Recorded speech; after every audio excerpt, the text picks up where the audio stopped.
How many kinds of sweet flowers grow in an English country garden? I'll tell you now of some that I know, and those I miss you'll surely pardon. Croeso chi yma i'r Gell unwaith eto, a diolch am ymuno efo fi ar gyfer ryw fyfyrdod bach. Diwrnod o blaen, mi o'n i wedi mynd i dorri'r lawnt i gymdoges i ni. Mae wedi mynd i dipyn o oed ac felly mae hynny'n gymwynas mae hyn i werthfawrogi. I bod hi'n fwy bregus nag y bu, mae'n bendant iawn am ambell i beth, ac un o'r rheini ydy coed. Tydy hi ddim yn hoffi coeden sydd wedi tyfu'n rhy fawr. Ac yn ei gardd gefn, mae'n amlwg fod yna goeden felly ar un adeg. Ryw bryd mae hi wedi trefnu bod goeden honno'n cael ei thorri i lawr gan adael dim byd ond ryw stwmpyn digon di-olwg yna. Oedd hi'n tybio mae dyna oedd diwedd y stori. Ond bob blwyddyn mae yna ryw frigau bach newydd yn dechrau tyfu o waelod y boncyff. A bob blwyddyn mae'n ei torri nhw ffwrdd eto. Eleni, oedd hi'n gofyn i mi os dylai hi efallai i gadael nhw i dyfu. Yn amlwg fod yna fywyd yn y pren o hyd sy'n mynnu dod i'r golwg flwyddyn ar ôl blwyddyn. Fe soniodd y proffwyd Eseia am ryw stwmpyn tebyg i hwn. Mi oedd y proffwyd wedi bod yn gofidio am anewioldeb y bobl, am y ffordd roedd pobl Jiwda ac yn arbennig Jerusalem wedi troi cefn ar Dduw, wedi rhoi ei ffydd mewn eilunod. Ac wrth gwrs oedd hynny'n effeithio ar fwy na bywyd crefyddol y wlad. Nid poeni fod y capeli'n wag oedd y proffwyd. Mi oedd bywyd moesol y wlad yn dirywio hefyd. A mi oedd Eseia'n gwybod yn iawn a fedre pethau ddim parhau fel hyn. Bydde Duw ddim yn fodlon i'w bobl o. Y rhai roedd o wedi galw i fod yn bobl iddo hun, i ddilyn y llwybr yma heb fod yna ganlyniadau difrifol. A dyna'r neges mae Eseia'n ei dderbyn. Bydd dinasoedd wedi handreithio heb dreigianydd, a'r tai heb bobl, a'r wlad yn anraith anghyfanedd. A ni'n cael geiriau yn y 6 bennod o Eseia. Yn wir, mae'n cael gwybod y bydd ei genedl fel coeden wedi thorri i lawr gan adael dim ond boncyff. Ac eto, mae'n anodyn o obaith ar ddiwedd y bennod. Mae'r boncyff wedi ei adael. Ac fe ddywed Duw, yr had sanctaidd yw ei boncyff.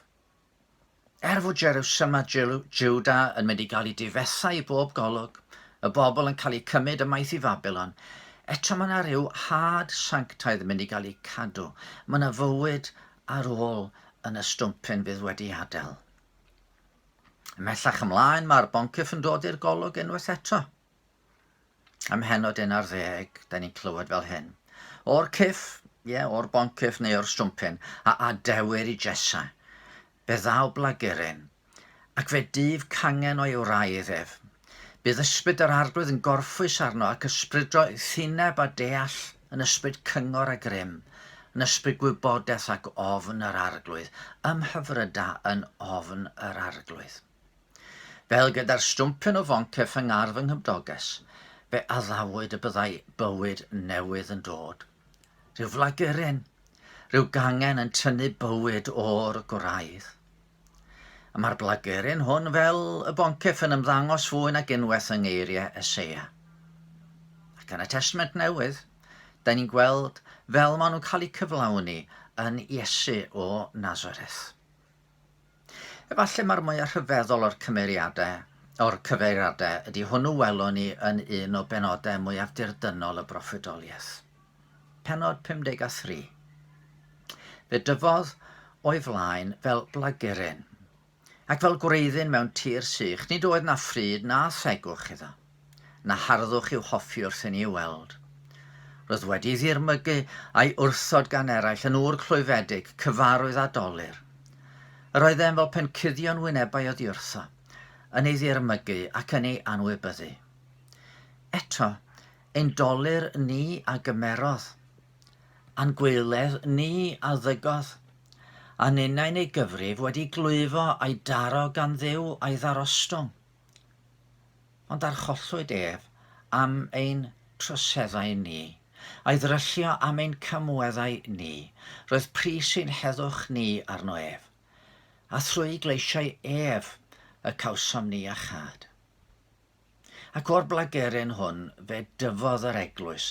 Eglwys o bobl yma'n troseddau a'n camweddau mor ddifri fel ydyn nhw, wedi i'w maddau trwy'r un a'i cymrodd i groes Calfaria, mwyn i ni gael yn iachau, yn cymodi a'n tad o'r nef. Yng Nghymru, a gorllewin Ewrop, gallem ddeud fod yr eglwys yn aml yn ymdybygu i ryw stwmpyn nad oes llawer o fywyd ynddo. Yn wir, mae yna rai sy'n llawenhau o weld y trai ar grefydd. Fel fy nghymdoges, mae'r byd am dorri i lawr bob cangen newis yn ymddangos. Yn Affganistan, mae'r hanes yn cyrraedd ni rwan am Gristnogion wedi bygwth.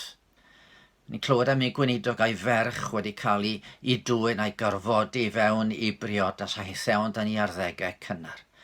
A mae rhai yn cael ei lladd rwan gan y Taliban am fod yn Gristnogion. Ond, mae rhai sy'n dilyn Crist yn y byd heddiw yn fwy niferus nag erioed. Mae'r blageryn yn dwyn ffrwyth. Methu a wnaeth pob erfyn ddefnyddiwyd yn erbyn teyrnas y blageryn. Gadewch i'n unau ddewis glynu wrtho. Neu i ddefnyddio cymhareb arall ddefnyddiodd yn harglwydd, gadewch i ni aros ynddo, fel ag yma cangen ffrwythlen yn aros yn y wir wynwydden. Gadewch i ni weddio. O arglwydd yn Duw, da ni cyfaddau fod Cristnogaeth yn gwlad ni ar hyn o bryd yn ymddangos yn beth sydd i lawer yn perthyn i'r gorffennol. Dim llawer o fywyd ynddo. Maddau ni o ddiwn tad yn bod ni yn methu mor aml i fod yr hyn ddylen i fod. Ond ysgwel i di fod yn dda, nid i ganiatáu i ni, unwaith eto, i fod fel canghennau ffrwythlon yn y wir wynwydden. Gad ni adnewyddu ein nerth. Gad ni hedfan fel eryrod megis. Gad ni fod yn bobl yr arglwydd. A gad ni fod yn fwy na choncwerwyr trwy'r hwnna'n carodd ni. Amen. Ie, gweddiwch dros Gristnogion Affganistan. A byddwch chi rwan yn bobl yr arglwydd yn ein dydd ni. Dewch yn ôl eto, os fydd Duw'n caniatáu wrthos nesaf am Myfyrdod.